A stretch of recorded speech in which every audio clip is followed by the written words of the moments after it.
દિલ્હીની સંસદ વિશે તો ભારતનો દરેક નાગરિક જાણે છે, પરંતુ ગુજરાતનું એક ગામ એવું છે જ્યાં દર વર્ષે અનોખી ગ્રામ સભા ભરાય છે। આ પરંપરા આજકાલ નહીં, પરંતુ છેલ્લે 150 વર્ષથી સતત ધબકતી હોવાથી આ ગ્રામ સભાના આયોજનને લોકો મિની સંસદ તરીકે ઓળખે છે। ઉલ્લેખનીય છે કે જામનગર જિલ્લાના જોડિયા તાલુકાનું લીંબુડા ગામે આ પરંપરાને ધબકતી રાખી છે, જેમાં સ્થાનિકો ધૂળેટીની રાત્રે મોટી સંખ્યામાં એકઠા થાય છે। આ સંસદમાં ગામના પ્રશ્નો જેવા કે ગૌશાળા, પક્ષીઓને ચણ, સ્મશાનની સુવિધા, પાણી, સફાઈ અને આરોગ્ય જેવા મુદ્દાઓ પર અહીં ગંભીર મંથન કરવામાં આવે છે।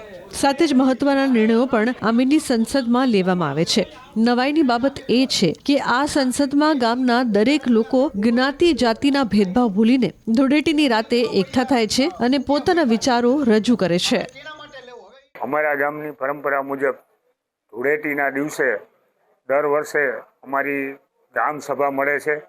અમારી 100 વર્ષ 150 વર્ષ જૂની પરંપરા મુજબ ગામના અનેક પ્રશ્નો હોય, ગૌશાળા છે, પાણી છે, દરેક પ્રશ્નની ચર્ચા ગામ વચારે નિખાલસ ભાવેથી થાય છે અને એ જે પણ મુદ્દા હોય એ મુદ્દાનું નિરાકરણ લઈ આવી દર વર્ષે ગૌશાળાનો ફાળો, મંદિરની ચર્ચા, દરેક ચર્ચા એવું થાય અને વર્ષોથી અમારી આ પરંપરા મુજબ વડવાઓ કરતાં અત્યારે પણ અમારા ગામમાં એ મુદ્દાની બધી ચર્ચા પૂરી થઈ અને હોળીના બીજે દિવસે, પડવાના દિવસે અમારા 1 વર્ષના હિસાબ કિતાબ, ગામના જે કોઈ પ્રશ્ન હોય એ પ્રશ્નનું સોલ્યુશન થઈ અને આ કાર્યક્રમ અમારો 150 વર્ષ જૂનો કાર્યક્રમ અમે નિભાવી રહ્યા છીએ। આજે અમારા ગામમાં પાણીના પ્રશ્નો હતા, સફાઈના પ્રશ્નો હતા, ગૌશાળાના અમુક પ્રશ્નો હતા, વાડી વિસ્તારના અમુક પાણીના પ્રશ્નો હતા। એ બધા પ્રશ્નોનું સુખદ ગામ વચ્ચે નિરાકરણ લઈ આવી।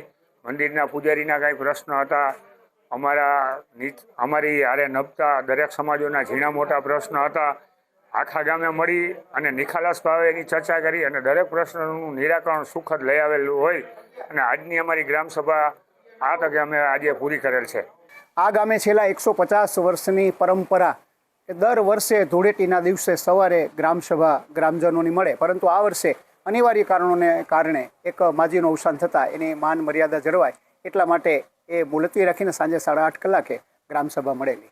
આ ગ્રામસભામાં ગામની ગાય, એક માલિકીની ગાય હોય તો ગૌશાળામાં મૂકવાની 1700 રૂપિયા, બીજી ગાય માટે પણ 1700 રૂપિયા, પરંતુ ત્રીજી ગાય જો 3 ગાય મૂકવામાં આવે તો એના 2400 રૂપિયા લેખે આખા વર્ષ દરમિયાનનું એ ઉઘરાણું કરવામાં આવે છે અને એમાંથી ભૂકો વગેરે એનો ઘાસચારો લઈ અને નીરવામાં આવે છે। આ સભાની અંદર ગામજનોના બધા પ્રશ્નો હોય છે, જેવા કે ગાયોની સારવાર, ત્યાર પછી ગાયોના પીવાના પાણીની વ્યવસ્થા, ચારો લેવાની વ્યવસ્થા, આ બધા પ્રશ્નોનું નિરાકરણ થતું હોય છે।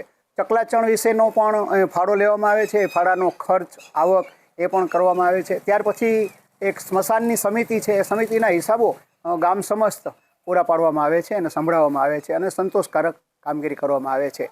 આજના દિવસે એક મહત્ત્વનો મુદ્દો એ હતો કે ગામે જે જમીન વાવવા માટે જે મજદૂર લોકો રહે છે એ મજૂરો ગામમાં સાંજના સમયે થોડીવાર બેસી રહે છે, જેના કારણે કાયદો અને વ્યવસ્થાની પરિસ્થિતિ થોડી જોખમાય છે।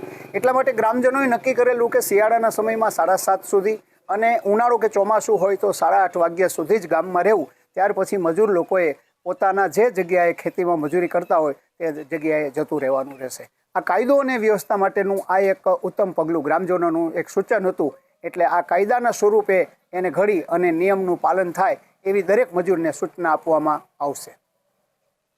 મજૂરને આ બાબતે એમના વાડીના જે માલિકો છે, જમીન વાવવા જેને આપી છે, એ લોકો સૂચના આપી દેશે પર્સનલમાં કે ગ્રામજનોએ આવો કાયદો બનાવ્યો છે, આ કાયદાનું તમારે ચુસ્તપણે પાલન કરવાનું છે। એટલા માટે કે બધા લોકો ખરાબ મજૂર હોતા નથી, પણ ક્યાંક રેર કેસમાં જ્યારે બનાવો બને છે ત્યારે બધાને એમાં નામ આવે, સંડોવણી આવે છે, એને પૂછપરછ કરવામાં આવે છે, ત્યારે કોઈ આવો અનિચ્છનીય બનાવ ન બને એ માટે તકેદારીના ભાગરૂપે આ કામ કરવામાં આવેલ છે।